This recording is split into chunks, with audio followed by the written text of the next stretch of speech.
चन माफिया से ढेर सारा कैश उधार लेता है, सबसे महंगी आइसक्रीम्स खरीदता है, अपने सेफ हाउस को बनाने के लिए सबसे महंगे कॉन्ट्रैक्टर को हायर करता है, क्योंकि सिर्फ उसी को पता है कि एपोकलिप्स आने वाली है, तो किसी को भी वापस पैसा देने की जरूरत नहीं पड़ेगी। लूगिंग पेडेस्ट्रियन स्ट्रीट, 2 मार्च 2030। जगह असामान्य रूप से शांत थी और सड़क से हटकर बने एक हल्के अंधेरे छोटे कमरे के अंदर किसी की आवाज ने चुप्पी को चीरते हुए एक लड़के से पूछा कि क्या उसे जरा भी अंदाजा है कि उससे 5 मिलियन उधार लेने का असली मतलब क्या होता है। जब लाइट्स झपक कर जलीं, तो बोलने वाला खुद सामने आया। जांग्यांग धाई गैंग का बॉस और लुच चोंग अंडरग्राउंड बैंक के पीछे का आदमी। उसके सामने खड़ा लड़का साफ दिख रहा था कि घबराया हुआ है। वो बार बार ये कहता रहा कि वो समझता है कि जब तक ब्रदर जियांग उधार देने को तैयार हैं, तब तक हाई इंटरेस्ट भी चलेगा। जियांग के पीछे बॉडीगार्ड्स की एक कतार मूर्ति की तरह खड़ी थी, हर एक पिछली से ज्यादा डरावना। जांग योंग ने आराम से अपनी शर्तें बताईं। 4% इंटरेस्ट, 5 मिलियन उधार, 6 महीने में 7 मिलियन वापस। उसने लड़के से कहा कि 7 मिलियन का आईओयू लिखे और उसी वैल्यू की कोलैटरल दे। चान, वो लड़का, जल्दी से एक डॉक्यूमेंट निकालता है, अपने घर की डीड। जीन ने उस पर नजर डाली और जोर से कहा कि ये जगह पुरानी है और ज्यादा से ज्यादा 3 या 4 मिलियन की होगी, लेकिन उसके दिमाग में वो पहले से ही हंस रहा था। एक बड़ा फ्लैट 140 मीटर से ज्यादा का एक लोन शार्क के लिए कोलैटरल के तौर पर इस्तेमाल हो रहा था। एक मोटी भेड़ खुद चलकर उसके हाथ में आ गई थी। फिर उसने यूं ही कैजुअली कहा कि सिर्फ उस घर के दम पर 5 मिलियन उधार नहीं दिया जा सकता। जैसे ही चुन ने यह सुना, वो घबरा गया। उसने अपने हाथ ऐसे जोड़ लिए जैसे प्रार्थना कर रहा हो। उसने मिन्नत की कि डील हाथ से ना जाने पाए। कहा कि 4 मिलियन भी चल जाएगा।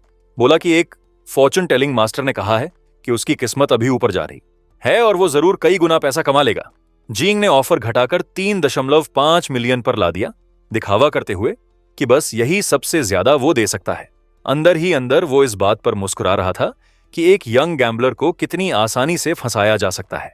चान ने दूसरी तरफ ऐसे रिएक्ट किया जैसे डूबते हुए को सहारा मिल गया हो। वो ज्यादा खुशी से जांग का शुक्रिया करने लगा और जल्द ही पैसा लौटा देने का वादा करने लगा। जांग ने फिर फाइनल टर्म्स एडजस्ट की। 3 महीने में 4.9 मिलियन वापस दो, वरना घर अपने आप उसका हो जाएगा। अगर चेन मान जाए तो वो तुरंत आईओयू लिख सकता है और 3 दिन के अंदर उसे पैसे मिल जाएंगे। चुन ने कहा कि इसमें कोई प्रॉब्लम नहीं है, बस उसकी अपनी एक कंडीशन है। जैसे ही उसने ये कहा, चियांग की क्यूरियोसिटी तेज हो गई और वो आगे झुककर सुनने लगा। 10 मिनट बाद चुन कमरे से बाहर निकला। उसके चेहरे पर चमकती हुई संतुष्ट मुस्कान थी। कमरे के अंदर से एक खुश मिजाज आवाज आई, चुन का थैंक्स करते हुए और उसे अपना ख्याल रखने के लिए कहते हुए। उसके फोन स्क्रीन पर एक ह्यूज डिपॉजिट चमक उठा। डिंग! मोबाइल अकाउंट में 3.5 मिलियन यूएन आ गए। चुन अपने दिमाग में उठती हल्की हंसी को रोक नहीं पाया। उसके लिए पूरा मामला लगभग मजाक जैसा था। 1 महीने बाद एपोकलिप्स आने वाली थी। उस समय कौन होश में रहकर लोन चुकाने के बारे में सोचेगा।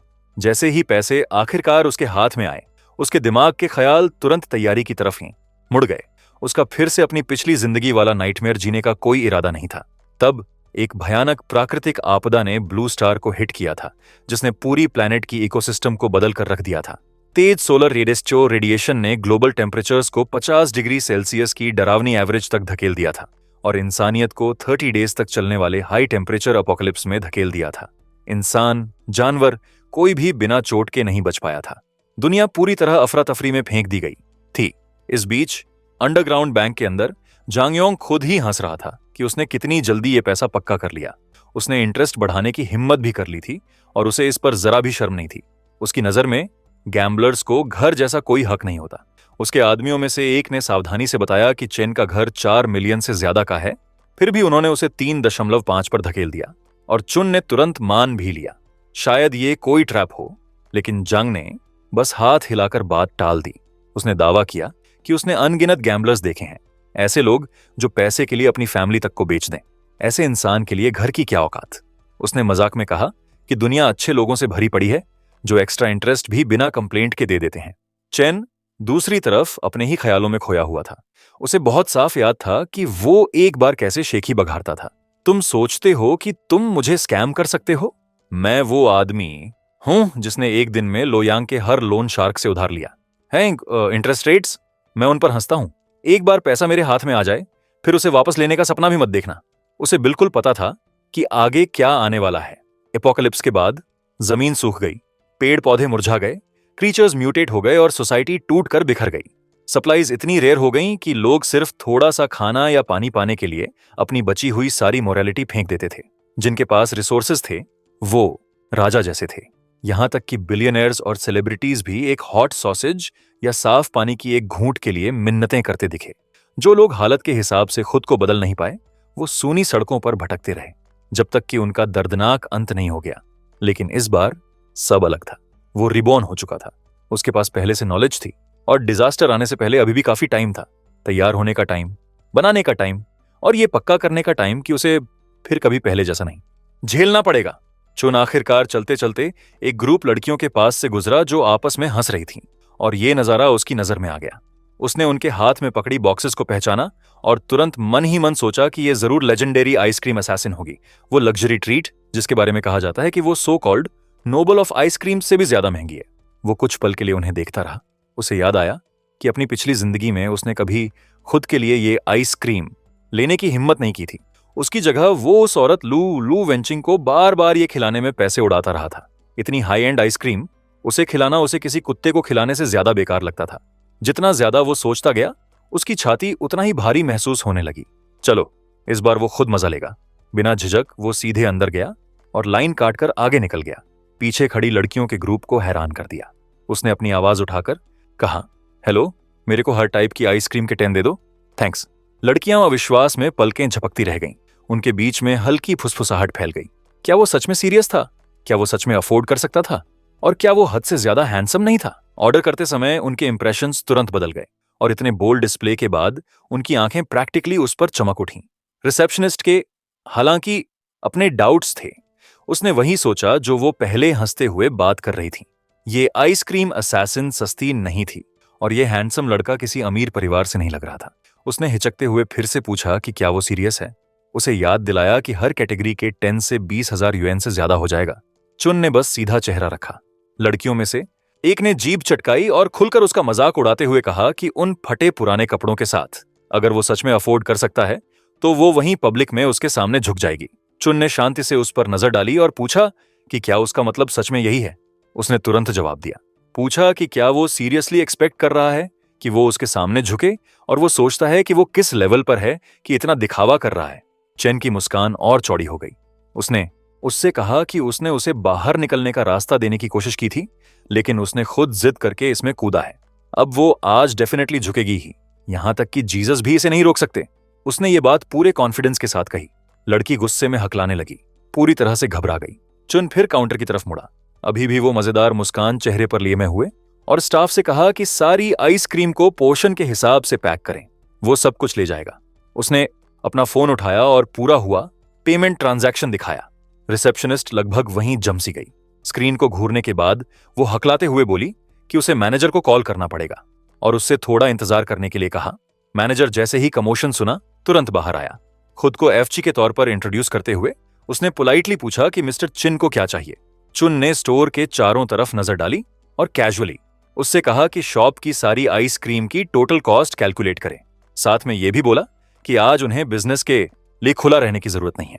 मैनेजर फे एक सेकंड के लिए रुका, फिर जल्दी से अपनी टैबलेट चेक की।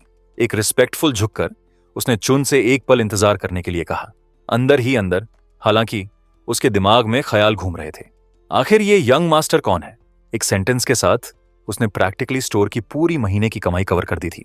इतनी लग्जरी प्राइसेस के बावजूद बहुत कम लोग एक्चुअली ये आइसक्रीम्स खरीदते थे। ज्यादातर कस्टमर्स सिर्फ देखते थे। जब कैलकुलेशंस पूरी हुई, एफसीसी ने रिपोर्ट किया कि जो आइटम्स करंटली डिस्प्ले पर हैं वो लगभग 70,000 यूएन के हैं और स्टोरेज में जो इन्वेंट्री है उसको गिनने पर टोटल वैल्यू लगभग 1 मिलियन तक पहुंच जाती है। चुन ने बस नंबर पर मुस्कुरा दिया। उसके दिमाग में ये महंगा बिल्कुल नहीं था। अगर अपोकलिप्स वैसे भी आने वाली है तो उनकी पूरी इन्वेंट्री साफ करने में कोई बुराई नहीं थी। सबसे बुरा क्या होगा, वो बस घर में बैठकर डूम्सडे के दौरान आइसक्रीम खा सकता है। उसने मैनेजर फे से कहा कि वो पहले 3 लाख यूएन का डिपॉजिट ट्रांसफर करेगा, फिर उसे इंस्ट्रक्शन दी कि स्टोरेज में जितनी भी आइसक्रीम है सब उस एड्रेस पर डिलीवर कर दे जो वो देगा। मैनेजर फे ने पर्सनली सब कुछ हैंडल करने का वादा किया। चुन फिर हैरान लड़कियों के ग्रुप की तरफ मुड़ा और जेनरस तरीके से उनसे कहा कि वो जो भी आइसक्रीम चाहें चूज कर सकती हैं। पूरी शॉप आज उसकी तरफ से है। तुरंत कियोस फैल गया। लड़कियां चिल्लाईं, खुशी से उछलीं और प्रैक्टिकली एक्साइटमेंट से चमक उठीं। एक ने चीख कर कहा कि ये अमेजिंग है। दूसरी ने कहा कि वो पागलों की तरह अमीर है। एक और ने कहा कि जितना वो उसे देखती है उतना ही हैंडसम लगता है। लेकिन चन के पास एक और चीज निपटाने के लिए थी। उसने उस लड़की पर नजर डाली जिसने पहले उसका मजाक उड़ाया था और शांति से उसे याद दिलाया कि ये ऑफर उस पर अप्लाई नहीं होती। वो अभी भी उसके झुकने का इंतजार कर रहा था। उसके चेहरे से रंग उड़ गया। शर्मिंदा और घबराई हुई वो हकलाई और आखिरकार जितना हो सके उतना झुक गई, विश करते हुए कि काश उसने पहली बार में अपना मुंह नहीं खोला होता। जब सब कुछ सेटल हो गया, सूरज होराइजन की तरफ डूबने लगा, जो चन के लिए एक काफी खूबसूरत दिन साबित हुआ था। वो एक बेंच पर बैठकर अपनी नई मिली आइसक्रीम्स में से एक का मजा ले रहा था। एक असैसिन से एक्सपेक्टेड था, टेस्ट और टेक्सचर फिनोमिनल थे। फिर उसने एक खास चीज निकाली। वो जो भी अंदर स्टोर किया जाए उसे हमेशा के लिए परफेक्ट कंडीशन में रखती थी। मतलब जब भी चाहे फ्रेश आइसक्रीम। ऐसे ट्रेजर के साथ उसने सोचा कि सेलिब्रिटीज और यंग मॉडल्स भी फिंगर्स की एक स्नैप से बुलाए जा सकते हैं। सिर्फ ये सोचकर ही उसके चेहरे पर मुस्कान आ गई। उसे उम्मीद नहीं थी, लेकिन उसकी एबिलिटी भी उसके साथ रिबॉर्न हो गई थी। उसकी पिछली जिंदगी में एबिलिटीज सिर्फ एक के बाद एक अवेकन होना शुरू हुई थी जब अपोकलिप्टिक डिजास्टर आ गई थी। इस बार उसकी एबिलिटी का इतनी जल्दी सामने आना कुछ ऐसा था जो वो पूरी तरह एक्सप्लेन नहीं कर सकता था। लेकिन एक चीज वो पक्के से जानता था, अब से आगे ये उसका सबसे बड़ा ट्रम्प कार्ड बनने वाला था। उसने एक हल्की सी आह भरी, सोचते हुए कि कितने टास्क्स अभी भी उसके सामने पड़े हैं। जैसे ही वो अपने ख्याल इकट्ठे कर रहा था, उसका फोन अचानक बज उठा। रिंगटोन ने स्क्रीन को लाइट अप कर दिया इन शब्दों के साथ, ring ring, the little fairy is calling. जैसे ही उसने ये देखा, अनप्लेजेंट मेमोरीज की एक लहर उठाई। कॉलर आईडी इससे ज्यादा इरिटेटिंग नहीं हो सकती थी, लू वेंचिंग। उसने जीभ चटकाई और खुद से बड़बड़ाया कि सभी लोगों में से वो ही क्यों। क्या बेकार टाइमिंग है। उसका इतना अच्छा दिन जा रहा था। चन ने फोन उठाया जबकि लू वेंचिंग का नाम बड़बड़ा रहा था। जैसे ही उसने उठाया, मेमोरीज की एक लहर उठाई। यादें कि कैसे उसके पेरेंट्स के गुजरने के बाद वो उसकी जिंदगी में एक सेवियर की तरह आई थी। उस समय वो इतना मूर्ख था कि उसे विश्वास था कि वो उसकी रोशनी है। कभी नहीं समझा कि वो सिर्फ उस छोटी सी इनहेरिटेंस पर नजर रखे हुई थी जो उसके पेरेंट्स ने छोड़ी थी। उसे याद आया कि कैसे वो झुककर बताती थी कि उसकी माँ ने सपोजिडली क्या कहा कि अगर वो उससे शादी करना चाहता है तो सिटी सेंटर में जो फुली पेड अपार्टमेंट है वो उसके नाम पर होना चाहिए, साथ में 8,80,000 युआन का ब्राइड प्राइस। अब उसे साफ दिख रहा था कि वो एक बॉटमलेस पिट थी। बार बार हाथ बढ़ाती रहती थी जब तक उसकी सेविंग्स खत्म नहीं हो गई। वो हमेशा जस्टिफाई करती थी कि ये सब उनकी छोटी फैमिली के लिए है और उसे अपनी फैमिली के पुराने घर को बेचने के लिए भी इनकरेज करती थी। कहती थी कि वो वैसे भी आउटडेटेड है। आखिरकार उसने पीढ़ियों से चली आ रही एंसेस्ट्रल होम को भी बेचने के लिए पुश किया था, सिर्फ उस लग्जरी अपार्टमेंट को सिक्योर करने के लिए जो वो चाहती थी। उसे एक मोमेंट याद आया उनके रिलेशनशिप में बाद में, जब उसे जमीन पर धक्का दिया गया था जबकि वो उसे एक सो कॉल्ड यंग मास्टर से मिलवा रही थी। कह रही थी कि वो वही पर्सन है जिसका उसने जिक्र किया था, वो जो सपोजिडली स्पेशल मटेरियल्स की रिक्वायरमेंट्स मीट करता है। वो वही इंस्टेंट था जब उसे आखिरकार सच्चाई समझ आई। अपोकलिप्स के दौरान उसने उसे प्रोटेक्ट करने के लिए सब कुछ किया था, लेकिन उसने बिना झिझक उसे एक स्ट्रॉन्गर बैकर के सामने बेच दिया था। बैकर ने उस पर एक नजर डाली थी और कमेंट किया था कि उसमें कुछ खास नहीं है। जोर से सोच रहा था कि क्या उन्हें सच में ऐसे किसी को खाने की टेंशन लेनी चाहिए। आखिर में उसने एक पूरी लाश भी पीछे नहीं छोड़ी थी। अब हाथ में सेकंड चांस के साथ चुन बस खुद पर मुस्कुरा दिया। चूंकि लू वेंचिंग खुद उसे ढूंढने आई थी, उसे लगा कि पुराना हिसाब चुकाना बिल्कुल सही है। बाद में एक हाई एंड होटल में उसने उसका कॉल एक अफेक्शनेट टोन में जवाब दिया। पूछा कि क्या गलत है। उसने एक्सप्लेन किया कि वो दोस्तों के साथ बाहर थी और गलती से उसका पसंदीदा गोल्ड नेकलेस खो गया। क्लेम कर रही थी कि वो इस पर दिल टूट गया है। चांद ने तुरंत ऐसे एक्ट किया जैसे दूसरा खरीदना ऑब्वियस सोल्यूशन है, लेकिन उसने जिद की कि एक काफी ही नहीं होगा और उससे कहा कि 10 खरीद दे ताकि वो उन्हें रोटेट कर सके। उसने साथ दिया, उसकी डिमांड रिपीट की और इजीली मानने का दिखावा किया। उसने पूछा कि वो कब से इतना जनरस हो गया और उसने जवाब दिया कि रिसेंटली उसकी किस्मत अच्छी रही है। उसने उसे बताया कि उसने वर्चुअल करेंसी में इन्वेस्ट किया है और थोड़ा प्रॉफिट कमाया, तो उस पर पैसे खर्च करना नेचुरल है। ये सुनकर वो वरीड लगी। पूछा कि कहीं वो किसी स्कैम में तो नहीं फंस गया। बोली कि वर्चुअल करेंसी उसे अजीब लगती है। चंद ने एक्सप्लेन करना जारी रखा कि इन्वेस्टमेंट स्कैम है या नहीं इससे फर्क नहीं पड़ता, वो बस देख सकती है कि नेक्स्ट राउंड में वो पैसा कमाता है या नहीं।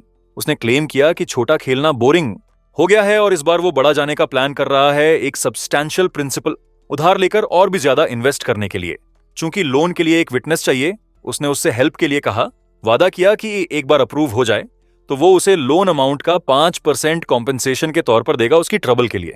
जैसे ही वो बोल रहा था, एक आदमी की इरिटेटेड आवाज बैकग्राउंड में आई। पूछ रहा था कि वो इतना लंबा टाइम क्यों ले रही है रेडी होने में। लू तुरंत उसके पास गई, उसे हनी बुलाते हुए और कहते हुए कि वो जल्द ही डन हो जाएगी। अंदर ही अंदर हालांकि वो प्रॉफिट्स कंपेयर कर रही थी। उस बूढ़े आदमी के साथ एक रात बिताने से उसे सिर्फ 5,000 यूएन मिलते हैं, जबकि चुन के लिए बस एक पेपर पर साइन करने से उसे 50,000 मिल सकते हैं।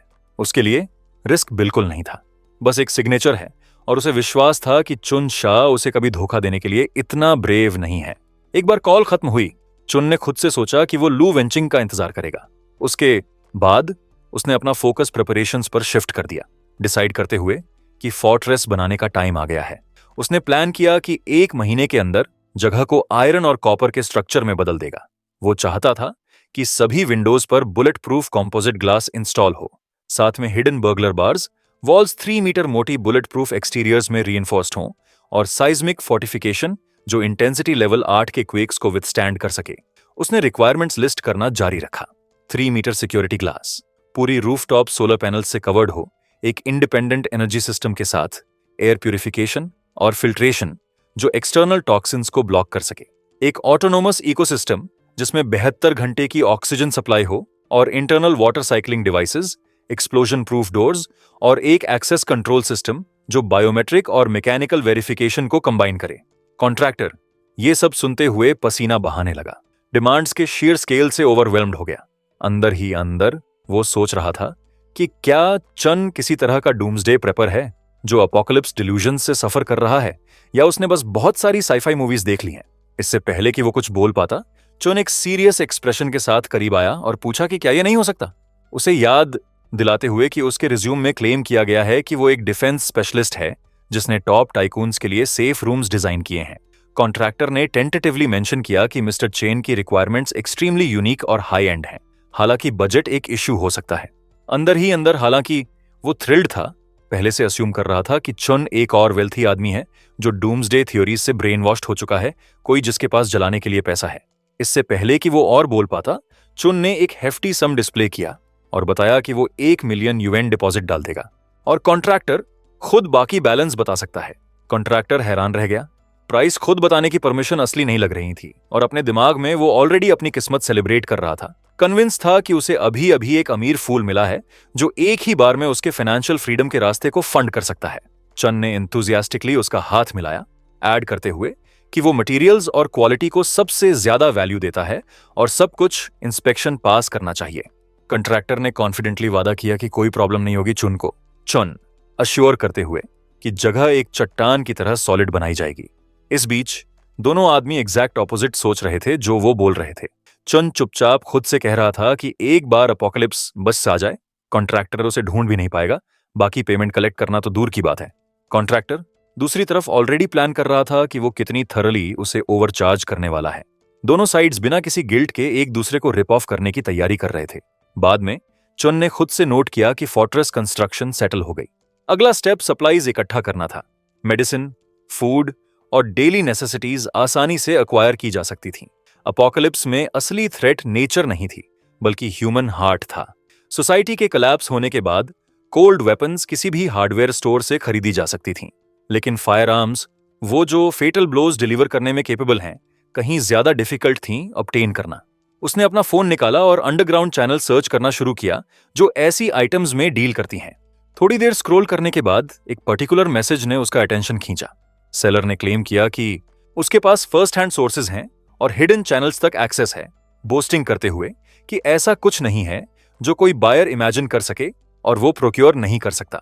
उसने ऑनेस्ट डीलिंग्स और सेफ्टी को सबसे ज्यादा एम्फसाइज किया। चुन ने तुरंत एक रिप्लाई भेजा पूछते हुए कि कैसे खरीदें। सेलर ने रिस्पॉन्ड किया कि वो एड्रेस प्राइवेटली भेजेगा और चुन को इंस्ट्रक्टेड किया कि उस रात 8 बजे शार्प पहुंचे।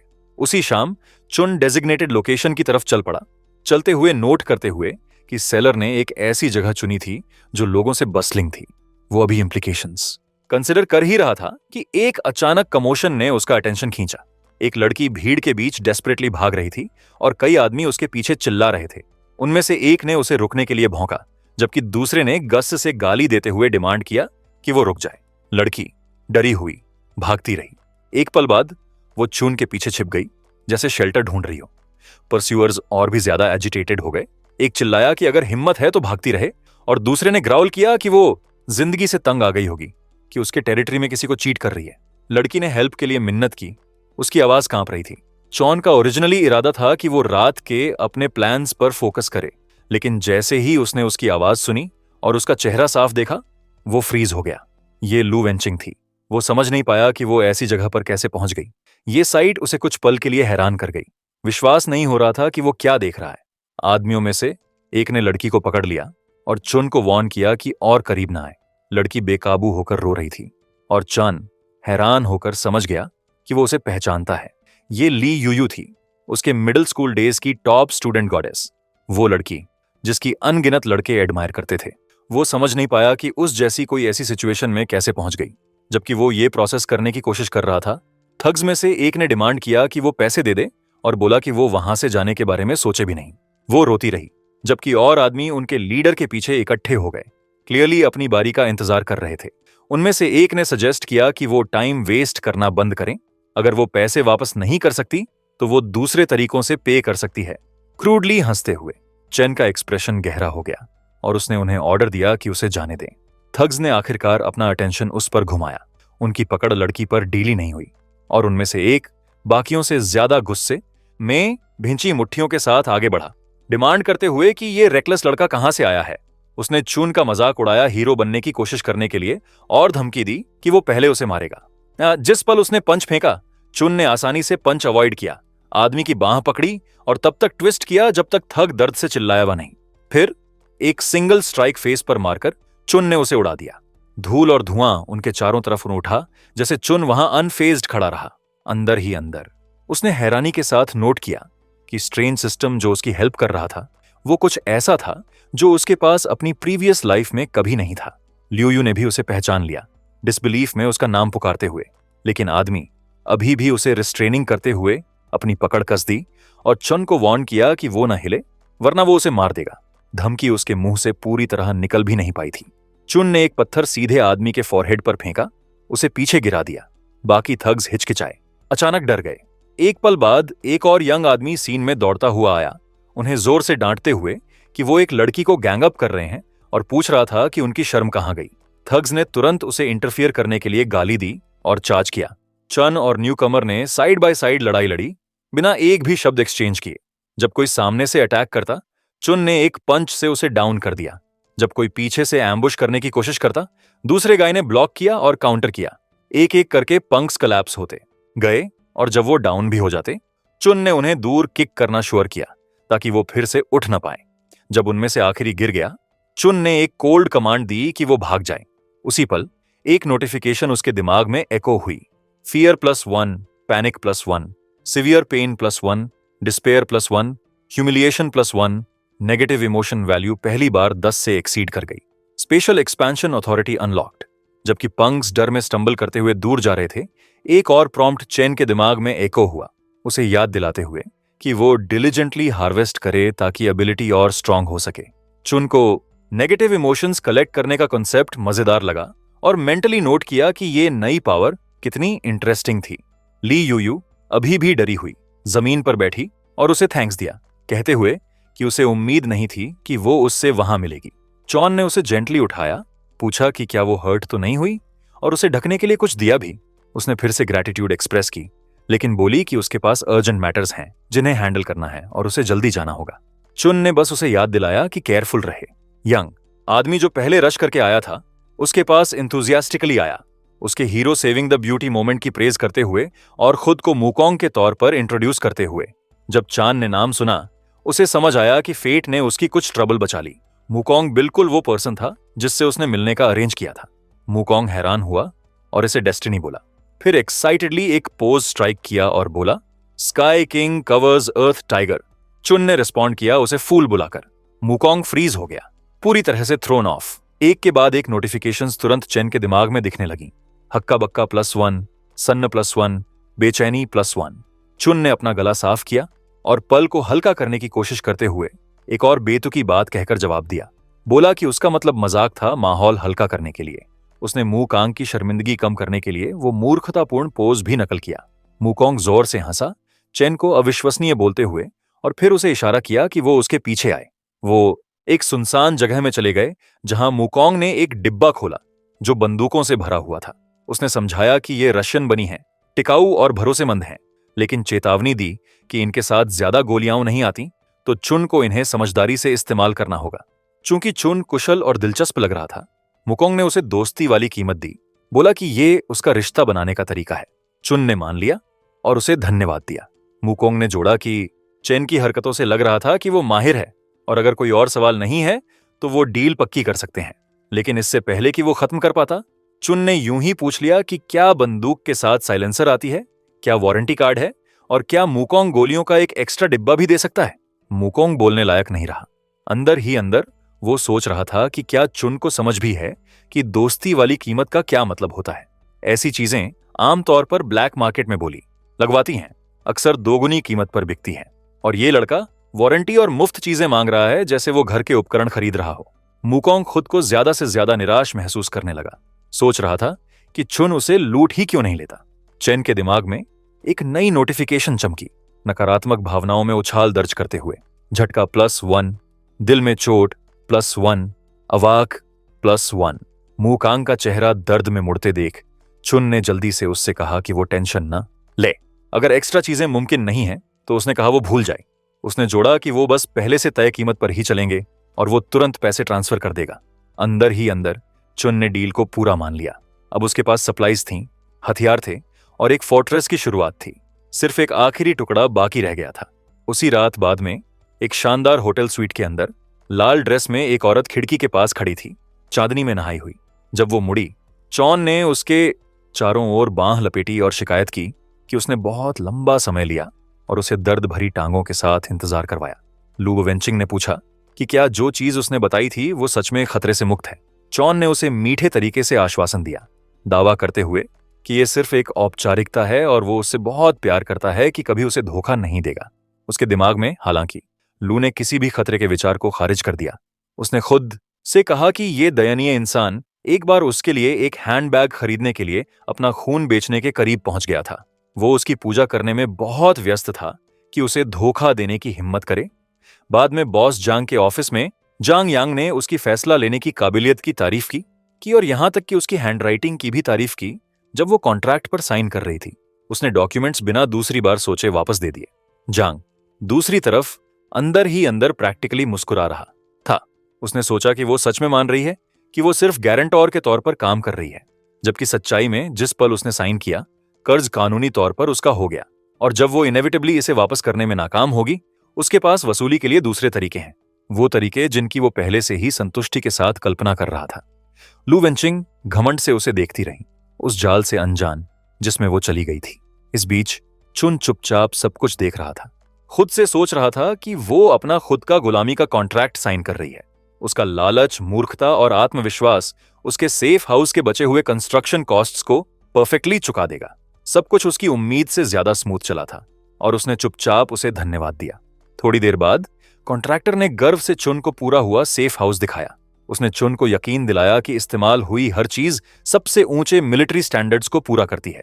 गर्मी से बचाव, आवाज से बचाव, धमाके से बचाव, ड्रिल से बचाव, यहां तक कि कई छोटे न्यूक्लियर शॉकवेव्स को झेलने की स्ट्रक्चरल ताकत भी। चुन ने क्वालिटी को स्वीकार किया और उसे धन्यवाद दिया। कॉन्ट्रैक्टर जोर से हंसा और चुन से कहा कि जब भी उसे और काम चाहिए उसे कॉल करे। आखिरकार पूरे हुए सेफ हाउस के अंदर चुन ने एक पल बैठने और आराम करने के लिए लिया। तभी उसकी स्क्रीन से एक ब्रॉडकास्ट गूंजा। अभूतपूर्व super strong solar flare activity से प्रभावित पूरी दुनिया लगातार एक्सट्रीम हाई टेम्परेचर मौसम का अनुभव करेगी। न्यूज रिपोर्ट जारी रहा, चेतावनी देते हुए कि कई इलाकों में तापमान ऐतिहासिक रिकॉर्ड्स तोड़ने की उम्मीद है और सभी नागरिकों से तुरंत सुरक्षात्मक उपाय करने का आग्रह किया। चुन ने चुपचाप सुना, फिर अपने बगल में पड़ी बंदूक उठाई। उसने खुद से कहा कि पल आखिरकार आ गया है। उसकी मजबूत दीवारों के बाहर दुनिया जलना शुरू हो रही थी। गर्मी की लहरें उठ रही थीं, शहरों में आग फैल रही थी और हर जगह घबराहट फैल रही थी। वो खिड़की तक गया और देखा कि बाहर की दुनिया जलती हुई अफरा तफरी में गिर रही है। वो दुनिया को जलते हुए देखता रहा, सुरक्षित और जो भी आगे आए उसके लिए तैयार। चैप्टर 5। न्यूज एंकर रिपोर्ट करता रहा कि एक सुपर स्ट्रॉन्ग सोलर फ्लेयर फूट पड़ा था जिससे अर्थ की आयोनोस्फीयर में हिंसक गड़बड़ियां हुई। पूरी दुनिया में एक्सट्रीम हाई टेम्परेचर घटनाएं पहले से ही दिख रही थीं। दिन के समय तापमान 45 डिग्री सेल्सियस तक पहुंचने की उम्मीद थी। नागरिकों को हीट स्ट्रोक से बचाव के उपाय करने और दोपहर में बाहर जाने से बचने की सलाह दी गई जब तक बिल्कुल जरूरी ना हो। चुन ने बिना हैरानी के सुना। वो पहले से जानता था कि ये आने वाला है। उसके दिमाग में उसने नोट किया कि तापमान बढ़ना शुरू हो गया था, लेकिन ये सिर्फ शुरुआत थी। उसकी पिछली जिंदगी की तुलना में ये महसूस हो रहा था कि चीजें इस बार तेज और ज्यादा क्रूरता से बढ़ रही थीं। बाहर आम लोगों में घबराहट फैल गई। हर कोई घर के अंदर छिपना चाहता था। फिर भी अपने घरों के अंदर भी गर्मी दम घोंटने वाली और असहनीय थी। किसी ने शिकायत की कि सुबह सुबह ही असहनीय गर्मी थी और सोचा कि इतना एक्सट्रीम तापमान कितने समय तक चलेगा। जल्द ही एक सड़क का लाउड स्पीकर चटक कर जीवंत हो गया। एक दुकानदार ने जोर से अपने पड़ोसियों को चेतावनी दी कि मौसम जानलेवा है और दावा किया कि उसने सुना है कि अगले हफ्ते तापमान और बढ़ता रहेगा। वो सप्लाई की कमी के बारे में चिल्लाया, बोला कि पानी और बिजली जल्द ही दुर्लभ हो जाएंगे और सभी से तुरंत स्टॉक जमा करने का आग्रह किया, वरना बाद में पीने के लिए कुछ नहीं बचेगा। उसने यहां तक दावा किया कि ये उसका आखिरी बैच है। फिर भी अंदर ही अंदर वो आदमी खुश था। उसके लिए हीट वेव प्रैक्टिकली उसके दरवाजे पर दस्तक देता पैसा था और वो मूर्ख होगा अगर अमीर होने का मौका ना ले। पास में एक औरत ने शिकायत की कि उसके तरबूज की कीमत बहुत ज्यादा है और पूछा कि क्या वो इन्हें सस्ता बेच सकता है। एक और औरत ने तरबूजों को देखा जो मोटे और रसीले लग रहे थे। उन्हें देखकर दुकानदार अचानक बहुत ज्यादा उत्साहित हो गया। उनकी सुंदरता की तारीफ करते हुए और उत्सुकता से उनके पास आया। उसने घमंड से बताया कि तरबूज कितने मीठे हैं और स्वाद के लिए एक काट कर देने की पेशकश की। अगर वो 2 खरीदें तो उसने छूट देने का वादा किया और एक फ्री टिश्यू पैक भी देने का वादा किया। औरतें सावधानी से सुन रही थीं, ज्यादा से ज्यादा अनकंफर्टेबल होती जा रही थीं। जैसे आदमी करीब झुका और जरूरत से ज्यादा दोस्ताना होने लगा। उसने अपने तरबूज उनकी तरफ धकेले, यहां तक कि इशारा किया कि अगर रातें गर्म रहीं तो वो ठंडा होने के लिए उसकी जगह आ सकती हैं। घबराकर औरतों में से एक पीछे हट गई और जल्दी से बोली कि वो बस एक खरीदेंगी, लेकिन दुकानदार ने हार मानने से इनकार कर दिया। फिर से करीब बढ़ते हुए और उन्हें ज्यादा खरीदने और स्टॉक करने के लिए जोर देते हुए जिद करते हुए कि ऐसे मौसम के साथ कोई गारंटी नहीं दे सकता कि कल बेचने के लिए कुछ बचेगा। कुछ और लोग जल्द ही स्टॉल के चारों ओर इकट्ठे हो गए। उनमें से एक बुजुर्ग आदमी था जिसने विनम्रता से पूछा कि क्या बॉस पानी थोड़ा सस्ता बेच सकता है। जिस पल दुकानदार ने उसे देखा, उसकी एक्सप्रेशन बिगड़ गई। उसने झटके से कहा कि उसका छोटा बिजनेस है और बिल्कुल कोई मोल भाव नहीं होगा। साफ तौर पर बूढ़े आदमी को भगाने के लिए उत्सुक चन पास में खड़ा था, सीन को देखते हुए, और तुरंत आदमी को पहचान गया। उसने अंदर ही अंदर जीभ चटकाई, समझ गया कि ये लियो है। उसकी पिछली जिंदगी की यादें तुरंत सामने आ गईं। इस आदमी ने एक बार उसकी जिंदगी दुखी कर दी थी। उस समय लीफू को सबके सामने चिल्लाना पसंद था, उस पर चोरी का आरोप लगाते हुए और लोगों को देखने के लिए बुलाते हुए। तब भी जब चुन ने सिर्फ गिरी हुई चीज उठाने और वापस करने की कोशिश की थी, चन को याद आया कि वो डेस्परेटली समझाने की कोशिश कर रहा था कि उसने कुछ चुराया नहीं था, कि उसने सिर्फ चीज जमीन पर देखी थी और वापस रखना चाहता था। लेकिन लीफू ने सुनने से इनकार कर दिया था, मुंह बनाते हुए कि कोई इतना दयालु नहीं होगा। उसने चेन के फटे पुराने कपड़ों की तरफ इशारा किया था और जिद की थी कि उसके जैसे किसी के हाथ साफ नहीं हो सकते। धमकी दी थी कि अगर उसने पैसे नहीं दिए तो वो पुलिस बुलाएगा। चारों ओर की भीड़ शामिल हो गई थी चुन को घृणा से देखते हुए। कुछ ने बड़बड़ाया था कि इतना यंग होकर चोरी नहीं करनी चाहिए, जबकि दूसरों ने दावा किया कि उसकी चुप्पी उसका कसूर साबित करती है। यहां तक कि जब चुन जिद कर रहा था कि उसने कुछ नहीं लिया, किसी ने उस पर विश्वास नहीं किया। उस दिन की हर अपमान की याद वापस आ गई। अब यहां फिर से खड़े होकर चेन की नजर पोटैटो चिप्स के एक पैकेट पर पड़ी जिस पर मैनेजर की रिकमेंडेशन का टैग लगा था। उसने उसे उठाया, सोचते हुए कि वो खा ही लेता है। फिर जानबूझकर शांत रहते हुए उसने ली दाफू से पूछा कि क्या चिप्स सोने की बनी है या हीट स्ट्रोक रोकने में सक्षम है। सवाल किया कि इन्हें इतनी अपमानजनक कीमत पर क्यों बेचा जा रहा है। लीफू ने तेजी से मुड़कर उसे घूरा। उसी समय चेन के दिमाग में एक नोटिफिकेशन दिखी, नकारात्मक भावना में उछाल दर्ज करते हुए घृणा +3। दुकानदार ने तुरंत चिप्स वापस छीन ली और चौन को चिल्लाकर बोला कि अगर वो अफोर्ड नहीं कर सकता तो भाग जाए, मांग करते हुए कि अगर उसने सामान को नुकसान पहुंचाया तो क्या वो कॉम्पेंसेट कर सकता है। एक और नोटिफिकेशन आई, चिढ़ +6। चुन ने बस हल्के से मुस्कुरा दिया और टिप्पणी की कि लीफू इतने सारे खजानों को पकड़े हुए है कि वो सोच रहा था कि क्या वो आदमी रात में सो भी पाता है, सजेस्ट करते हुए कि उसे सावधान रहना चाहिए। आखिर चीजों के चोरी होने का तरीका होता है। बॉसली को अचानक लगा जैसे उस पर श्राप पड़ गया हो और गुस्से में फट पड़ा, मांग करते हुए कि चुन किसे श्राप देने की कोशिश कर रहा है। उसने धमकी दी कि वो उसे मारेगा, मुंह बनाते हुए कि गर्मी ने उसका दिमाग जरूर फ्राई कर दिया है। चान ने हालांकि शांति से उसे सेटल डाउन होने के लिए कहा और यूं ही पूछा कि क्या वो हाल ही में इंसोम्निया, सपने, कमजोरी और रात में पसीने से परेशान है। वो सवाल बॉस ली को अचंभित कर गया। उसने बड़बड़ाया कि उसे कुछ ऐसे सिम्टम्स हैं और यहां तक सोचा कि शायद उसके वेयरहाउस में कोई फेंग शुई इश्यू है। शान ने भरोसे से उसे शश किया, बोला कि वो पहले से जानता था और बताया कि बॉस ली का इंटेंग काला दिख रहा है। उसने समझाया कि यह कमजोरी का टिपिकल मामला है। ये बॉस ली को पूरी तरह से भड़काने के लिए काफी था। उसने चिन को वापस गाली दी, चिल्लाते हुए कि चुन और उसका पूरा परिवार ही कमजोर है, और उस पर एक मुक्का चलाया। चुन ने आसानी से पंच टाल दिया। उसने आराम से एक लॉलीपॉप उठाया, अपने मुंह में डाला और बॉसली को अपनी सेहत का ज्यादा ख्याल रखने की सलाह दी। उसने चेतावनी दी कि ज्यादा गुस्सा शरीर को नुकसान पहुंचाता है, खासकर बॉसली की हालत में किसी को। जैसे वो बोल रहा था, उसने कुछ सिक्के जमीन पर फेंके और ठंडे से कहा कि अगर बॉसली ने ध्यान नहीं दिया तो वो जवान उम्र में मर सकता है।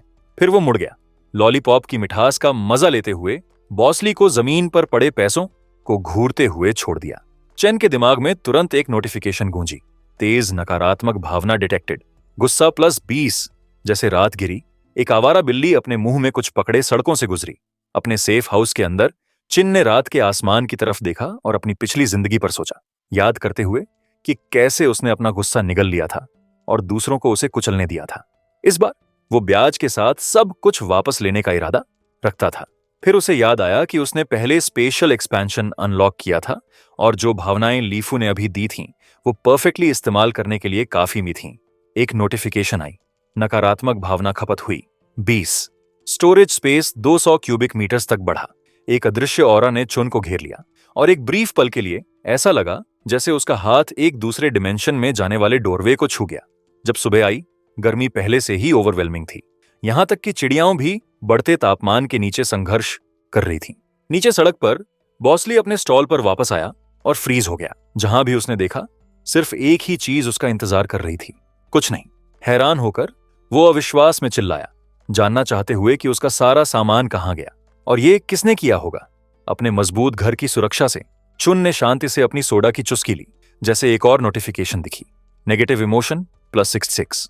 ड्रिंक बहुत अच्छी लगी, लेकिन वो जानता था कि ये सिर्फ शुरुआत थी, अभी बहुत कुछ आना बाकी था। बॉस ली पूरी तरह पागल हो गया।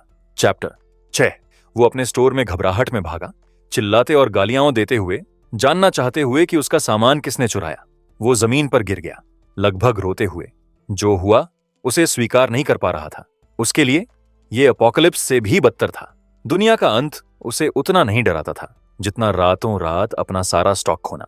पास के लोग आपस में फुसफुसाने लगे। एक शख्स ने जोर से सोचा कि क्या बॉस ली ने सब कुछ खुद ही प्लान किया है, सिर्फ कीमतें बढ़ाने के लिए। दूसरे को चिंता हुई कि उन्हें कैसे सरवाइव करना है अगर सुपरमार्केट भी खाली हो गया। एक बूढ़ी औरत ने दावा किया कि उसने कल रात इलाके में एक काली परछाई को घूमते देखा था, और किसी और ने तुरंत उससे सवाल किया, पूछते हुए कि क्या वो श्योर है। बॉस ली ने हालांकि किसी भी बात पर विश्वास करने से इनकार कर दिया। उसने चिल्लाकर कहा कि यह नामुमकिन है कि भूत जैसी कोई चीज नहीं होती। लेकिन जैसे ही वो चिल्ला रहा था, नोटिफिकेशंस चुपचाप चेन के दिमाग में जमा हो रही थीं।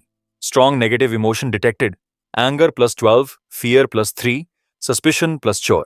चान पास में खड़ा था, सब कुछ एक तमाशे में दर्शक की तरह देख रहा था। उसने आराम से अपने स्नैक्स खाए, पाते हुए कि स्नैक्स खासकर तब अच्छे लगते हैं जब दूसरों की परेशानियों के साथ खाए जाएं। हल्की मुस्कान के साथ उसने खुद से कहा कि लीफू का भावनात्मक आउटपुट काफी स्टेबल है। जब वो बैग में फिर से हाथ डाला, उसने जानबूझकर पैकेजिंग दिखने दी। जिस पल बॉसली ने उसे देखा, उसकी आंखें लगभग उनकी सॉकेट से बाहर निकल गईं। उसने चीखकर कहा कि ये उसका सामान है और एक पागल की तरह आगे बढ़ा। चन ने शांति से बैग उठाया और पूछा कि क्या चिप्स सोने की बनी है या किसी तरह से हीट स्ट्रोक रोकने में सक्षम है, क्योंकि इन्हें इतनी अपमानजनक कीमत पर बेचा जा रहा था। बॉस ली ने तुरंत उसे पहचान लिया और गुस्से में दहाड़ा। चन ने आराम से पूछना जारी रखा कि क्या बॉसली सच में चैन से सो सकता है जबकि इतने सारे खजाने जमा किए हुए हैं। उसे चेतावनी देते हुए कि सावधान रहे, वरना चोर उसे निशाना बना सकते हैं। बॉसली आखिरकार भड़क गया, चान को पकड़ते हुए और जानना चाहते हुए कि उसे चिप्स कहां से मिली, उस पर चोरी का आरोप लगाते हुए, जबकि गुस्से से कांप रहा था। चुन ने एक कदम पीछे लिया, हैरान होने का दिखावा करते हुए, और शांति से याद दिलाया कि आरोपों के लिए सबूत चाहिए। उसने यहां तक बताया कि कितना अजीब है कि पूरा सुपरमार्केट अब खाली है, एक भी स्नैक पीछे नहीं छूटा। फिर लगभग मासूम टोन में उसने अपने हाथ में आधी खाई हुई बैग ऑफर की, पूछते हुए कि क्या बॉसली इसे चाहेगा। बॉसली वहीं कांपते हुए खड़ा रहा, उसका चेहरा गुस्से और अविश्वास से पीला पड़ गया, पूरी तरह से शब्दों के लिए परेशान। बॉसली गुस्से में फट पड़ा, चिल्लाते हुए कि चुन ने उसे श्राप दिया था और अब उसका सारा सामान चला गया। उसने चुन पर चोर होने का आरोप लगाया और एक्सप्लेनेशन मांगी। उसके दिमाग में भले ही चुन ने एक्चुअली कुछ चुराया नहीं था, वो फिर भी उससे कुछ निचोड़ सकता था नुकसान की भरपाई के लिए। कम से कम वो उसे बलि का बकरा बना सकता था। एक और नोटिफिकेशन चुपचाप चैन की नजर में दिखी। Strong negative emotion detected, anger +18। चुन हालांकि शांत रहा। उसने आराम से बताया कि दूसरी स्टोर्स भी वहीं चिप्स बेचती हैं और पूछा कि बॉसली को इतना यकीन क्यों है कि वो ही है।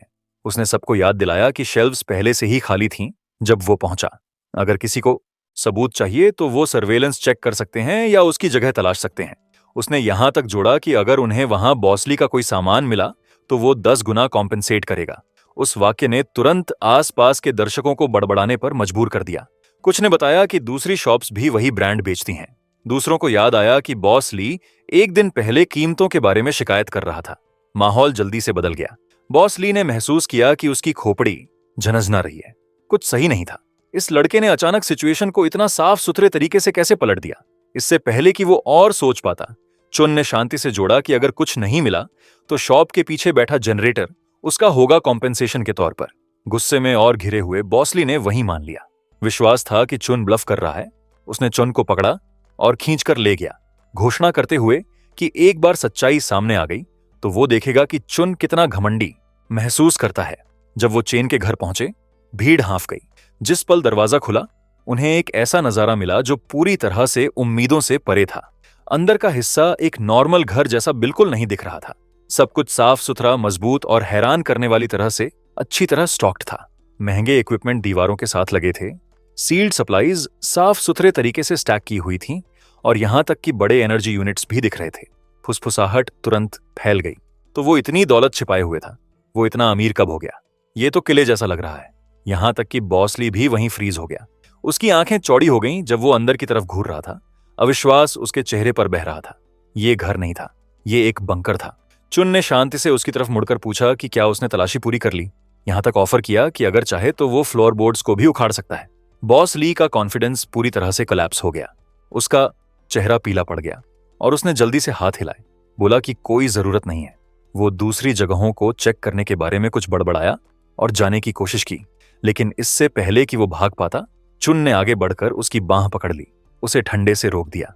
हल्की मुस्कान के साथ चुन ने उसे उस अग्रीमेंट के बारे में याद दिलाया जो उन्होंने अभी बनाई थी, कि अगर कुछ नहीं मिला तो जनरेटर उसका होगा। बॉसली अकड़ गया, उसका चेहरा मुड़ गया जब उसने पीछे हटने की कोशिश की, दावा करते हुए कि ये सब गलतफहमी थी और पूछते हुए कि क्या चीजों को सच में इतना दूर तक ले जाना जरूरी है। लेकिन भीड़ पहले से ही देख रही थी और चेन की शांत नजर साफ कर रही थी कि इस बार पीछे हटने का कोई रास्ता नहीं होगा। चुन ने शांति से उससे पूछा कि उसने एक कदम पीछे लेने के बारे में क्यों नहीं सोचा जब वो पहले दूसरों पर झूठे आरोप लगा रहा था। उस पल चेन के दिमाग में एक और नोटिफिकेशन दिखी। Strong negative emotion detected, impatience +8। दर्शक आपस में फुसफुसाने लगे। कुछ ने बड़बड़ाया कि एक आदमी जो अपनी बात भी नहीं रख सकता, उसे वही मिलना चाहिए जो उसे मिल रहा है। दूसरों ने मुंह बनाया, बोला कि बिल्कुल सही हुआ। उन आवाजों को सुनकर लीफू का चेहरा गुस्से में मुड़ गया। उसने तुरंत जवाब दिया, चुन पर आरोप लगाते हुए कि वो बहुत ज्यादा दूर जा रहा है और चिल्लाते हुए कि वो उसे इज्जत दे रहा है। फिर बिना चेतावनी के उसने चुन की तरफ अपनी मुट्ठी घुमाई। चुन ने आसानी से अटैक को रोका और एक साफ हरकत में आदमी की बांह मोड़ दी। एक तेज चीख गूंजी जब लीफू जमीन पर गिरा, दर्द में अपना हाथ पकड़े हुए। एक नई नोटिफिकेशन दिखी, strong negative emotion detected, pain +73। दांत पीसते हुए लीफू आखिरकार झुक गया, चिल्लाते हुए कि वो तुरंत जनरेटर हटा देगा और चंद से रुकने की मिन्नत करते हुए। चुन ने शांति से उसे याद दिलाया कि जल्दी करे, बताते हुए कि एक बार तापमान और बढ़ गया तो बाहर जाना नामुमकिन हो जाएगा। उसने ठंडे से जोड़ा कि जनरेटर के बिना आने वाले दिनों में सरवाइव करना मुश्किल होगा। भावनात्मक डेटा की एक और लहर आई, ह्यूमिलिएशन +30, पेन +46, फियर प्लस वेक्सोग। चुन ने बिना एक्सप्रेशन के देखा, जानते हुए कि सब कुछ बिल्कुल वैसे ही हो रहा था जैसे प्लान किया था। जैसे ही चीजें सेटल हुईं, उसका फोन फिर से बजा। ये लू डब्ल्यू जिंग थी। उसकी आवाज चिंतित लग रही थी जब उसने कहा कि पिछले कुछ दिनों से कई अनजान आदमी उसका पीछा कर रहे थे। वो कर्ज वसूलने वाले दिख रहे थे और वो समझ नहीं पा रही थी कि क्यों। क्या वो पहले सिर्फ कुछ साइन नहीं कर रही थी? चिन पहले से जवाब जानता था। उसने बस हल्के से खुद पर मुस्कुरा दिया, चुपचाप खड़ा होकर सुनते हुए। ये भी प्लान का हिस्सा था और ये सिर्फ शुरू हुआ था, अभी और आना बाकी है। चैप्टर 7। बुरी लड़की ने जानने की मांग की कि धाई गैंग के लोग उसे क्यों ढूंढ रहे हैं और पूछा कि क्या चुन ने उससे झूठ बोला था। वो गुस्से में और शक भरी लग रही थी। चुन ने शांति से जवाब दिया, उससे कहते हुए कि वो जरूरत से ज्यादा न सोचे। उसने कहा कि उसने उसके लिए इतना कुछ किया है और अपना दिल खोल कर रख दिया, तो वो कैसे झूठ बोल सकता है। उसे अपने पर शक करते सुनकर वो दुखी लग रहा था, कम से कम ऊपर से। अंदर हालांकि वो सोच रहा था कि वो डाई गैंग के मूर्ख उसकी उम्मीद से भी ज्यादा बेसब्र हैं। फिर उसने उससे पूछा कि क्या उसका पीछा करने वाले लोग जानते हैं कि वो कहाँ रहती है, और उन्होंने एग्जैक्टली क्या कहा। बुरी लड़की ने उसे बताया कि वो अभी तक उसका एड्रेस नहीं जानते और उसने उन्हें झटकने के लिए साइड रोड्स ली थीं। उसने उसे चेतावनी दी कि वो उसके साथ चाले न चले और मांग की कि सच में क्या हो रहा है। चुन ने उसे आश्वासन दिया, बोला कि वो जरूरत से ज्यादा सोच रही है और कि उसने शायद किसी और को उनके लिए गलत समझ लिया, जैसे वो बोल रहा था। उसने जानबूझकर उसे अपने आसपास का खाना और सप्लाईज दिखने दिए। जिस पल उसने उन्हें नोटिस किया, उसकी आंखें अविश्वास में चौड़ी हो गईं। वो खुद को रोक नहीं पाई पूछने से कि उसके पास अभी भी इतना कैसे है। चिन ने एक्सप्लेन नहीं किया, वो चाहता था कि वो खुद देखे। उसने आराम से उससे कहा कि उसके पास सिर्फ इतना ही नहीं है। अंदर बुरी लड़की हैरान थी। गर्मी दिन ब दिन बदतर होती जा रही थी और सप्लाईज दुर्लभ होती जा रही थीं। सिर्फ अमीर लोग ही इस तरह का खाना अफोर्ड कर सकते थे। वो सोचने लगी कि उसे ये सब कहां से मिला। क्या हो सकता है कि उसने सच में बड़ा हिट किया हो। चन ने शांति से अपने ड्रिंक की चुस्की ली और कहा कि इस मौसम में ये कितना अच्छा लग रहा है। फिर उसने आराम से उसके सामने ही कुछ प्रीमियम खाना खाया। जब उसने सैमन देखा, उसकी आंखें चमक उठीं। वो अपनी चाहत छिपा नहीं पाई और स्वीकार किया कि वो सच में कुछ चाहती है। चुन ने नरमी से पूछा कि क्या उसके पास जहां वो रह रही है वहां खाने के लिए काफी है। उसने जवाब दिया कि वो अकेले रहने से डरी हुई है। बोली कि उसे लगातार लगता है कि कोई उसे देख रहा है। उसकी आवाज कमजोर और दयनीय लग रही थी, लेकिन अंदर ही अंदर वो सावधानी से अपना अगला कदम सोच रही थी। फिर उसने सजेस्ट किया कि वो उसके साथ कुछ दिनों के लिए रह सकती है, इशारा करते हुए कि वो उसका साथ दे सकती है। उसका टोन नर्म और लुभावना था। इससे पहले कि वो जवाब दे पाता, उसने कॉल काट दी। चुन ने धीरे धीरे अपना फोन नीचे रखा। उसके चेहरे पर हल्की मुस्कान बन रही थी। पूरी तरह फंस गई। लू वानजिंग, तुम सच में बहुत सस्ती हो। चुन ने उसे वापस कॉल किया और उससे कहा कि मौसम सिर्फ और गर्म होने वाला है। उसने उसे याद दिलाया कि वो हमेशा कहती थी कि एक लड़की को यूं ही अपना एड्रेस नहीं देना चाहिए, रहस्यमयी एक्ट करते हुए और उसे विजिट करने से मना करते हुए। अब हालांकि उसने उससे कहा कि एड्रेस भेज दे। उसने कहा कि वो बाद में जाकर उसे पिकअप कर लेगा, एक बार तापमान थोड़ा कम हो गया। बुरी लड़की ने तुरंत अपना एटीट्यूड बदल लिया। उसने कहा कि अब टाइम अलग है, कि सिचुएशन स्पेशल है। चूंकि वो उसका बॉयफ्रेंड है तो वो किस और पर भरोसा करे अगर उस पर नहीं। उसने जल्दी से एड्रेस भेज दिया और उससे कहा कि उसे लेने आए। शॉन ने उससे कहा कि वो वहीं रुके और इधर उधर न घूमे, उसे याद दिलाते हुए कि अच्छी बने और उसका इंतजार करे। कॉल काटने के बाद बुरी लड़की ने खुद पर मुस्कुरा दी। अपने दिल में उसने सोचा कि एक सिंप हमेशा सिंप ही रहेगा। उसे थोड़ी मिठास दो और वो दौड़ता हुआ आएगा, पूंछ हिलाते हुए। इस बीच चिन पहले से ही सब कुछ परफेक्टली समझ चुका था। उसने सोचा कि कैसे वो पहले इतनी घमंडी एक्ट करती थी, उसे कभी अपनी कम्युनिटी के अंदर भी कदम नहीं रखने देती थी। अब सिर्फ थोड़े से खाने के लिए वो खुशी से अपना एड्रेस दे रही थी। ये कॉन्ट्रास्ट उसे लगभग हंसा देता। उसने अपना फोन नीचे रखा, तभी दरवाजे पर एक दस्तक सुनाई दी। एक औरत की आवाज ने पुकारा, पूछते हुए कि क्या वो अंदर आ सकती है। ये बगल की आंटी वोंग थी।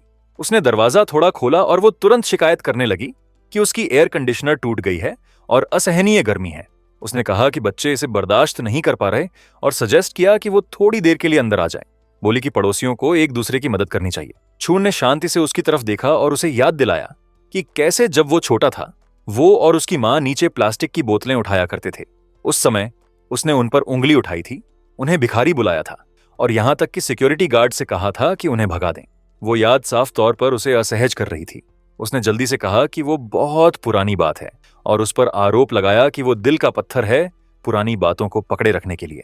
चुन ने हल्के से सिर हिलाया और जवाब दिया कि शायद वो सच में दिल का पत्थर है, लेकिन कम से कम अब उसके पास एयर कंडीशनर है। फिर उसने उसके मुंह पर दरवाजा बंद कर दिया। बाहर आंटी वोंग गालियां देती रही, उसे दिल का पत्थर बुलाते हुए और यहां तक कि उसके पेरेंट्स को भी कोसते हुए। लेकिन चुन को अब कोई फर्क नहीं पड़ता था। एक नोटिफिकेशन चुपचाप उसकी नजर में दिखी। Detected strong negative emotion, anger +18। Detected strong negative emotion, anger +20। चुन ने शांति के अलावा कुछ नहीं महसूस किया। उसने बहुत पहले फैसला कर लिया था कि वो सिर्फ उन्हीं की मदद करेगा जो इसके लायक हैं, बाकी सब अपना ख्याल खुद रख सकते हैं। उसके बाद चुन ने शांति से अपना फोन निकाला, एसएम कार्ड बदला और अपना कंप्यूटर खोला। उसने एक कॉल की। उसका टोन कैजुअल था, जैसे किसी मामूली चीज के बारे में बात कर रहा हो। उसने दूसरे छोर पर मौजूद शख्स से कक्ष से कहा कि वो जानता है कि लूप जिंग कहां रहती है और पहले से ही एड्रेस भेज दिया। उसने यहां तक जोड़ा कि वो अकेली रहती है और उसे ढूंढना आसान होगा। एक बार कॉल खत्म हुई, चुन ने पीछे झुककर खिड़की से बाहर देखा। बाहर का आसमान अब भी जलता हुआ गर्म था, हवा भारी और दम घोंटने वाली। फिर भी उसे अजीब तरह से कंफर्टेबल महसूस हो रहा था। गर्मी उसे अब परेशान नहीं करती थी। असल में उसकी छाती में फैल रही शांति की तुलना में बाहर की दुनिया दूर और मामूली महसूस हो रही थी। उसने एक शांत सांस छोड़ी और खुद से सोचा कि असली तमाशा आखिरकार शुरू होने वाला है। बुरी लड़की शीशे में देख रही थी, अपनी खूबसूरती की तारीफ कर रही थी और अपने ईगो को खिला रही थी। उसने सोचा कि जल्द ही वो चुन श्याओ के एयर कंडीशन्ड कमरे में रहने लग जाएगी। उसने उस तरह की जिंदगी के बारे में सोचा जो वो उसे देगा और सोचा कि सिर्फ ऐसी बेफिक्र जिंदगी ही उसके लायक है। वो दीवार स्वप्न देखती रही, पूरी तरह से खुद का मजा ले रही थी। बाद में उसने एक सिगरेट ने जलाई और अपने सामान को चेक करती रही। अचानक दरवाजे पर जोर से दस्तक शुरू हुई। वो इसे खोलने गई, बोलते हुए कि वो जल्दी आ गए, जबकि खुद से सोच रही थी कि वो सच में एक क्वालिफाइड सिंप है, हमेशा इतना उत्सुक। लेकिन वहां खड़ा शख्स वो नहीं था जिसकी उसे उम्मीद थी, और सिर्फ एक शख्स भी नहीं था, कई लोग थे। उसने तुरंत पूछा कि वो यहाँ क्यों हैं और उन्हें कैसे पता कि वो कहाँ रहती है। इससे पहले कि वो कुछ समझ पाती, आदमियों में से एक ने उसे एक तरफ धकेल दिया और बोला कि धाई गैंग का कर्ज आज ड्यू है। उसने जल्दी से जवाब दिया कि पैसे चिन श्याओ ने उधार लिए थे और वो वही है जिसने उसे धोखे से साइन करवाया, उनसे कहते हुए कि वो उसे ढूंढने जाए। आदमी ने शांति से कॉन्ट्रैक्ट निकाला और बोला कि ये काले और सफेद में साफ साफ साइन किया हुआ है और जिसने भी साइन किया उसे पैसे देने होंगे, कोई बहाना नहीं चलेगा। उस पल वो आखिरकार समझ गई। जिस आदमी को वो एक दिमाग रहित सिंप समझती थी, वो पहले से ही जाग चुका था और अपना दिमाग इस्तेमाल करना शुरू कर चुका था। गून ने फिर दूसरों से कहा कि जगह तलाशें और जो भी कीमती चीजें हैं उठा लें। जैसे ही उन्होंने उसके सामान में खोदना शुरू किया, उसने उन्हें रोकने की कोशिश की, लेकिन उन्होंने उसे एक तरफ धकेल दिया। वो चिल्लाई कि वो चिन श्याओ को कॉल कर रही है और वो जल्द ही यहां होगा। आदमियों में से एक ने उसे इग्नोर किया और आराम से काउच पर बैठ गया, उसके ज्वेलरी को देखते हुए। उन्हें अपनी चीजों को छूते देखकर वो घबरा गई। वो इनमें से कुछ भी नहीं खोना चाहती थी। गून ने आइटम्स पर नजर डाली और बोला कि ये छोटी सी रकम तो ब्याज कवर करने के लिए भी काफी नीचे काशी नहीं है। उसने जोड़ा कि उसके भाई गर्मी में इतनी दूर आए हैं और खाली हाथ नहीं जा सकते। उसने डेस्परेटली उन्हें फिर से रोकने की कोशिश की, बोलते हुए कि पैसे चुनिया के पास हैं, उसके पास नहीं। गून मुस्कुराया जब औरत ने कहा कि उसके पास बहुत सारा सामान भी है और वो जल्द ही उसे पिक करने आ रहा है। वो उन्हें उसका इंतजार करने के लिए कहती है और फिर उससे पैसे मांगने के लिए। लेकिन जब वो कॉल करने की कोशिश करती है, उसे सिर्फ एक ठंडी ऑटोमेटेड आवाज सुनाई देती है जो कह रही है कि जो नंबर उसने डायल किया वो अब भी उपलब्ध नहीं है। वो एक पल के लिए फ्रीज हो जाती है, विश्वास नहीं कर पाती कि क्या हो रहा है। वो फिर से कोशिश करती है, घबराहट बढ़ रही है, सिर्फ वही मैसेज फिर से सुनने के लिए। चाहे वो कितनी भी बार कॉल करे, कोई जवाब नहीं देता। उसकी सांसें भारी होने लगती हैं, उसके चेहरे पर पसीना बनने लगता है, जबकि उसकी एक्सप्रेशन धीरे धीरे काली पड़ने लगती है। वो सोचती है कि ऐसा कैसे हो सकता है। वो जिद करती है कि वो जरूर व्यस्त है और फोन नहीं सुना। बोलती है कि वो तुरंत फिर से कॉल करेगी, लेकिन गून फोन छीन लेता है और उससे कहता है कि वो सच में मूर्ख है। वो बोलता है कि उसने एक्चुअली विश्वास किया कि वो लड़का उसके लिए पे करेगा और ये ऑब्वियस है कि उसने उसे बेच दिया। वो जोड़ता है कि उस आदमी ने शुरू से ही कुछ भी वापस करने का प्लान नहीं बनाया था। उस पल बुरी लड़की को आखिरकार सच्चाई समझ आती है। जिसे वो एक मूर्ख समझती थी, वो कभी मूर्ख था ही नहीं। इस बार वो खुद ही खेली गई थी। वो कमजोर आवाज में पूछती है कि वो क्या बात कर रहा है। गून उससे चुप रहने और स्ट्रगल करना बंद करने के लिए कहता है। वो रोती, है और उन्हें उसे जाने देने के लिए कहती है। बोलती है कि उन्हें चिन चाओ को ढूंढना चाहिए क्योंकि उसके पास पैसे और सामान है, लेकिन गून उसे इग्नोर करता है और उसे घसीट कर ले जाता है। चाहे वो कितना भी चीखे, कोई भी उसकी मदद के लिए नहीं आता।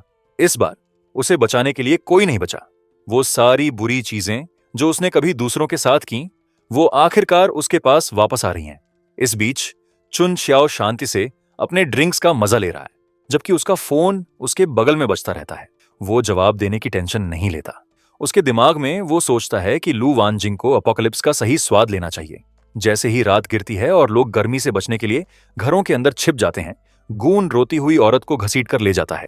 वो उससे फिर से पूछता है कि चुन शाओ की जगह पर क्या अच्छी चीजें हैं।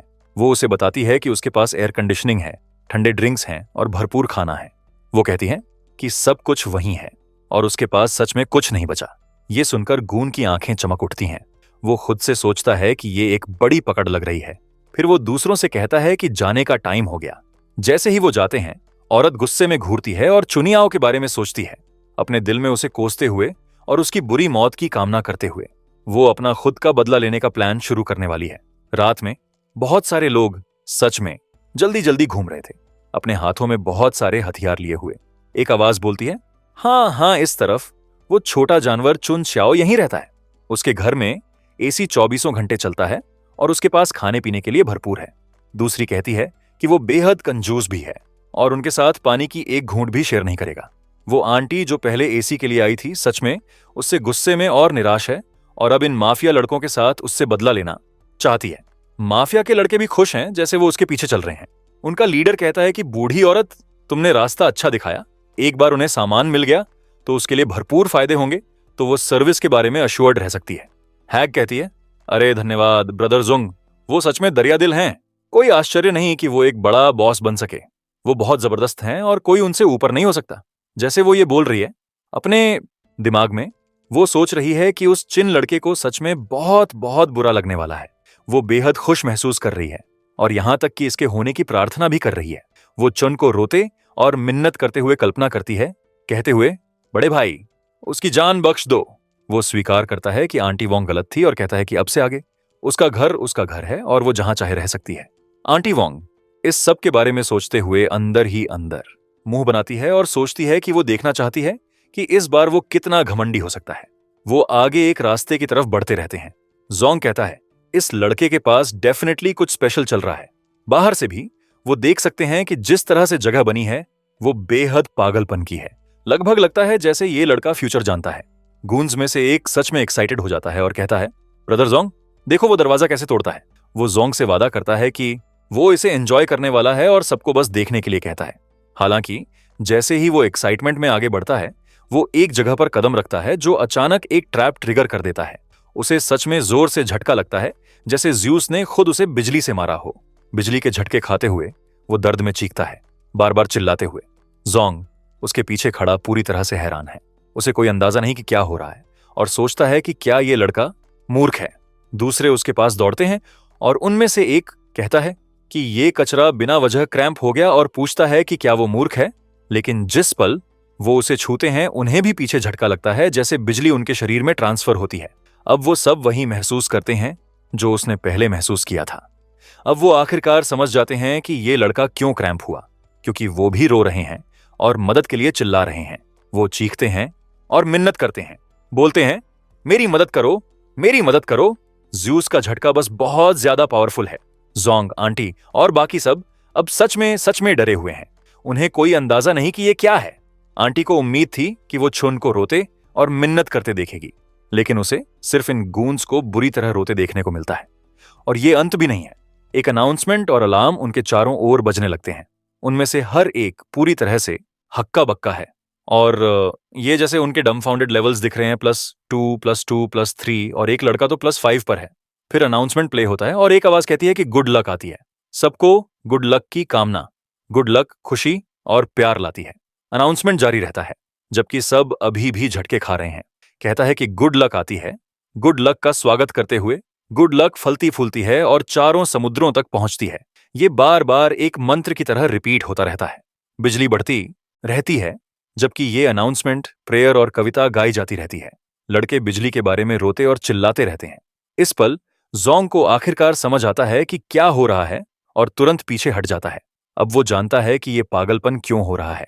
अचानक एक नोटिफिकेशन दिखती है जो दिखाती है detected intense negative emotion shock +45, detected intense negative emotion panic +36 और डिटेक्टेड इंटेंस नेगेटिव इमोशन स्पीचलेसनेस +22। चुन आराम से अपने कोजी एनवायरनमेंट का मजा ले रहा है एक स्क्रीन पर यह सब देखते हुए। वो आराम से कहता है कि उनकी किस्मत सच में बुरी नहीं है, क्योंकि वो एक पैर से सीधे प्रोटेक्टिव इलेक्ट्रिक ग्रिड पर कदम रखने में कामयाब हो गए। जोंग तुरंत चिल्लाकर जवाब देता है और चुन से बकवास बंद करने के लिए कहता है। वो कहता है कि कर्ज चुकाना एक सिद्धांत का मामला है और अगर चुन पैसे वापस करता है तो वो इसे बराबर मान लेंगे। उसने चेन की आवाज पहचान ली है। फिर आंटी शामिल होती है और सहमति देती है। बोलती है कि चुन के पास रेनोवेशन के लिए पैसे हैं, लेकिन कर्ज चुकाने के लिए पैसे नहीं हैं। और वो सवाल करती है कि उसके पेरेंट्स ने उसे कैसे पाला। हैग अभी भी बिल्कुल शांत नहीं हो पाती और बड़बड़ाती है कि इसे कुछ स्पेशल बिजली चाहिए। चन इस बीच आराम से अपनी आइसक्रीम खा रहा है, सब कुछ देखते हुए, जबकि अपना पैर कीबोर्ड के पास टेबल पर रखे हुए। वो शांति से ब्रदर जांग से कहता है कि उसके अपार्टमेंट की मार्केट प्राइस 4 मिलियन है, जो 3.12 मिलियन के कर्ज को ऑफसेट करने के लिए काफी से ज्यादा है। फिर वो स्पीकर के जरिए जारी रखता है कि लू वेंचिंग के कर्ज के लिए उन्हें उसे ढूंढना चाहिए क्योंकि इसका उससे कोई लेना देना नहीं है।